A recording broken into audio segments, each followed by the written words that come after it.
ওখান থেকে যেমন কক্সবাজারের বিমানের হচ্ছে ইয়েটা আসলো, তখন কি আমরা বাসে করে গেলাম, মানে বিমানের কাছে আপনি হেঁটে যেতে হবে না, বিমানের কাছে আপনি কি বাসে যাবেন, দেন ওই বাসটা কিন্তু এসি বাস, মানে ফিলিংসই আলাদা।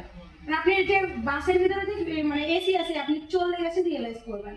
দেন আমরা যখন নামলাম, তারপর আশপাশে গেলে বিমান, আমি কখনো মানে আমার পাশে থেকে মানে কাছাকাছি থেকে আমি কখনো এত বড় বড় বিমান দেখি, জানতাম বিমান বড় হয়, বাট এত বড় বড় কখনো দেখি নাই। দেন যখন আমরা বিমানে উঠি, তখন কি মানে যখন উঠবে জিনিসটা এভাবে উঠবে, তখন আপনার ভিতরে একদম ধাপ করে উঠবে যে কোথায় যাচ্ছি।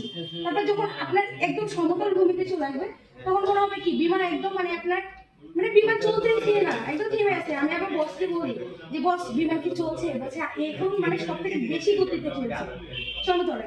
স্যার যে জিনিসটা বলে, যখন আপনি বিমানে কক্সবাজার বিমানবন্দরে যখন বিমানটা ল্যান্ড করবে, তখন দেখবেন আপনি হচ্ছে মানে বিমান থেকে আপনি বীজটা দেখতে পাবেন অনেক সুন্দরভাবে। আর হচ্ছে সকালবেলা দেখবেন ওয়েদারটা মানে বীজে যখন অনেকে থাকে সকালবেলা ওয়েদারটা অনেক ভালো। তারপর আমরা হচ্ছে বীজে মানে বিমানে নামলাম, দেন ওখান থেকে আবার হচ্ছে আমরা গেলাম, আমরা হচ্ছে এসকে ইন্টারন্যাশনাল হচ্ছে হোটেলে ছিলাম, যে আমরা ওখানে গেলাম। হোটেলে গিয়ে আমাদের হচ্ছে হোটেল রুম ছিল আপনার 4 তলায় না 8 তলায়। দেন ওখানে কিন্তু সুইমিং পুল আছে, 8 তলায় আবার সুইমিং পুল আছে। যে আমরা ওখানে গেছি, দেখি ফার্স্টে আমরা গোসল করছি। প্রথমে আমি আর কি আতিক চলে গেছি, আর কে কে যেন বিজে চলে গেছি।